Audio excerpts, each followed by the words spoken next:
Assalamualaikum warahmatullahi wabarakatuh. Kita jumpa lagi di podcast Maritime Corner untuk membahas isu-isu kelautan, perikanan, dan kemaritiman.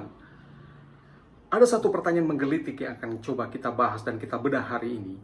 Mengapa daerah-daerah yang kaya sumber daya perikanan, daerah kaya ikan, justru pelabuhannya ini mangkrak, tidak terurus atau tidak optimal? PAD-nya sangat rendah dari bidang perikanan dan juga nelayan-nelayannya sulit berkembang atau ekonominya mengalami banyak masalah. Mengapa ini bisa terjadi?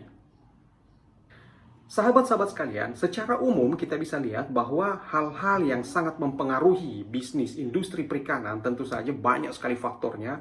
Di daerah bisa jadi SDM, bisa jadi permodalan, bisa jadi fasilitasnya, misalnya BBM, air bersih, fasilitas, cold storage, segala macam, kondisi pelabuhan, keberadaan alat-alat tangkap, kapal, dan sebagainya.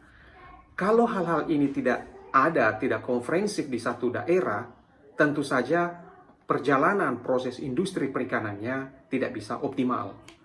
Persoalannya adalah untuk mengelola satu pelabuhan yang dilengkapi dengan seluruh fasilitas seperti itu, dengan tempat pendaratan ikan, pangkalan pendaratan ikan, tempat pelelangan ikannya, kemudian dermaganya, pelabuhannya, semua fasilitas yang tadi kita sebutkan itu biayanya sangat besar. Akibatnya apa? Dengan biaya yang sangat besar, bukan hanya pembangunannya, juga perawatannya membutuhkan biaya. Nah, kalau tidak ada biaya rutin yang merawat, itu makanya rata-rata pelabuhan-pelabuhan yang dibangun itu mayoritas tidak beroperasi secara efektif. Di Indonesia ini ada terdapat lebih 1.000 pelabuhan perikanan, 513 diantaranya dimasukkan dalam rencana induk pembangunan pelabuhan, tapi banyak yang belum masuk. Kemudian ini mayoritas mangkrak atau tidak beroperasi secara efektif. Tidak dilengkapi fasilitas-fasilitas yang kita harapkan. Ketergantungan ke pusat itu menjadi begitu besar. Kondisi ini menyebabkan ketergantungan kepada pusat begitu tinggi. Akibatnya untuk misalnya pengadaan alat tangkap ikan, misalnya pengadaan kapal, misalnya perbaikan pendangkalan pelabuhan, berbagai macam persoalan-persoalan yang ada di pelabuhan-pelabuhan daerah, itu rata-rata dikirimkan ke pusat untuk mencari solusinya. Parahnya di KKP tidak punya anggaran yang signifikan untuk mengelola itu. Jadi anggaran pelabuhan perikanan itu sangat terbatas, sehingga kalau datang ratusan daerah yang meminta biaya pendangkalan, alat tangkap, kapal, segala macam, ini tentu bertahun-tahun baru bisa diselesaikan satu persatu. Kita tidak akan membahas semua faktor. Satu faktor yang paling kunci itu adalah perusahaan daerah atau BUMD ini tidak berkembang secara optimal. Silahkan cek di semua kabupaten, kota, provinsi, berapa banyak perusahaan daerah BUMD yang punya bisnis atau fokus ke pengembangan perikanan tangkap dan budidaya, karena itu merupakan fokus perikanan tangkap, budidaya, pengolahan. Berapa banyak yang betul-betul beroperasi, efektif, dan mengelola berbagai bisnis industri perikanan ini. Ini mayoritas tidak jalan. Akibatnya apa?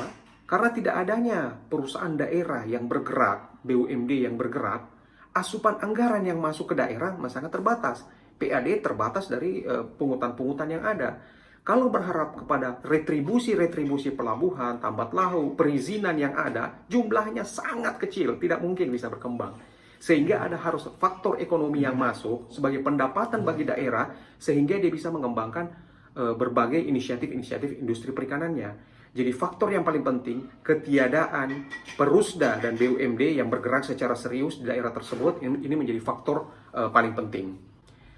Padahal kalau kita membangkitkan perusahaan daerah, kita aktifkan bisnis perikanan, industri perikanannya, ini otomatis daerah, provinsi, kabupaten, atau kota, ini berpotensi untuk mendapatkan asupan ekonomi yang lebih signifikan. Kenapa? Karena kepemilikan Perusda ini mayoritas oleh daerah sebenarnya. Ada beberapa hal yang perlu kita antisipasi. Pertama, Perusda ini perlu dibangkitkan, fokus kepada industri perikanan, tangkap, budidaya, pengolahan, buatkan bisnis plan yang memadai. Bisnis plan ini tidak terlalu sulit karena terus terang seluruh Indonesia ini wilayah pesisir, pantai, dan sudah punya banyak pengalaman. Bisnis plan-nya harus memadai. Kemudian buat kerjasama permodalan dengan berbagai lembaga permodalan. Ada perbankan, ada misalnya lembaga-lembaga lainnya. Ini difasilitasi oleh pemerintah. Dalam hal ini misalnya Kementerian Kelautan Perikanan, Kemenko Maritim dan Investasi, atau misalnya BKPM, atau misalnya BUMN untuk memfasilitasi permodalan untuk membangkitkan sektor perikanan ini. Kemudian melakukan pengadaan kapal. Jadi di bayangan saya, di setiap wilayah, misalnya ada 50 apa 100 kabupaten kota yang bikin percontohan industri perikanan ini, membangun kapal misalnya 10 apa 20 kapal. Tapi ukurannya jangan yang ketinting semua.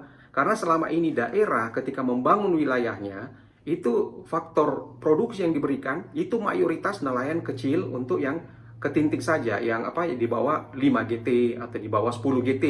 Nah, ini sudah benar bahwa fokusnya ke nelayan kecil, tapi ini perlu ada peningkatan untuk mendapatkan manfaat ekonomi yang lebih signifikan. Sehingga pengadaan kapal yang perlu dilakukan itu adalah di 30 gross ton, dan ini bahkan yang ke atas. Di bayangan saya, kalau misalnya setiap daerah, kabupaten, kota masing-masing itu mengadakan misalnya 10 apa 20 kapal, maka ini akan bisa mendongkrak faktor ekonomi. Secara singkat, kalau kita lihat hitungan-hitungan dari mendapatkan dari perikanan itu sudah bisa dihitung sebenarnya, karena bisnis perikanan ini sudah cukup lama berlangsung. Nelayan sudah tahu bahwa alat tangkap ini umumnya mendapatkan hal ini, nangkap di sini pakai rumpon, tidak pakai rumpon, alat tangkap ini ukuran seperti ini. Itu sebenarnya sudah ada faktor-faktor estimasi produktivitas yang bisa dilakukan. Satu kapal berukuran 100 gross ton misalnya, itu setahun bisa mendapatkan 5 miliar, bahkan 10 miliar, bahkan lebih 10 miliar dalam satu tahun. Sehingga apa? Di bayangan saya, kalau daerah punya misalnya 10 atau 20 kapal, Perusda memiliki 10 atau 20 kapal, dalam satu tahun dia bisa memiliki 100 atau 200 miliar pemasukan ke Perusda tersebut, di mana setiap tahun ini bisa diolah.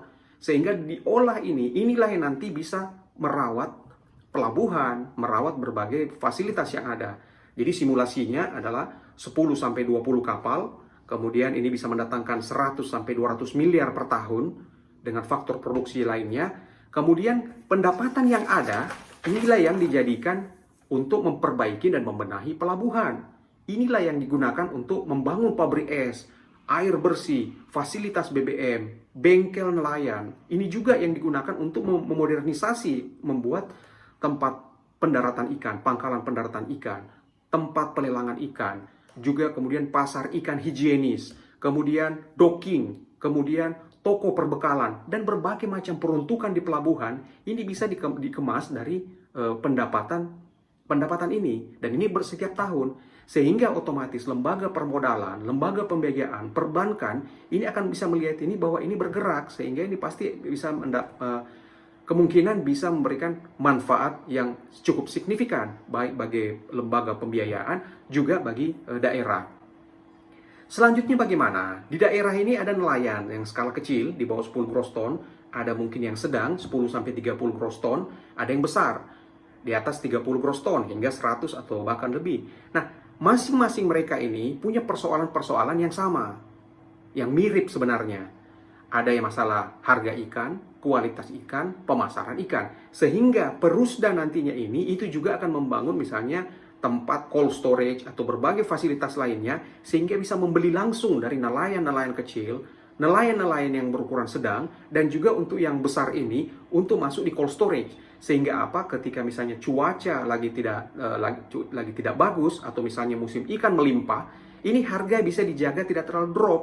Karena persoalan di nelayan, ketika tangkapan ikan banyak, biasanya ada spekulan yang memainkan, sehingga harga justru anjlok.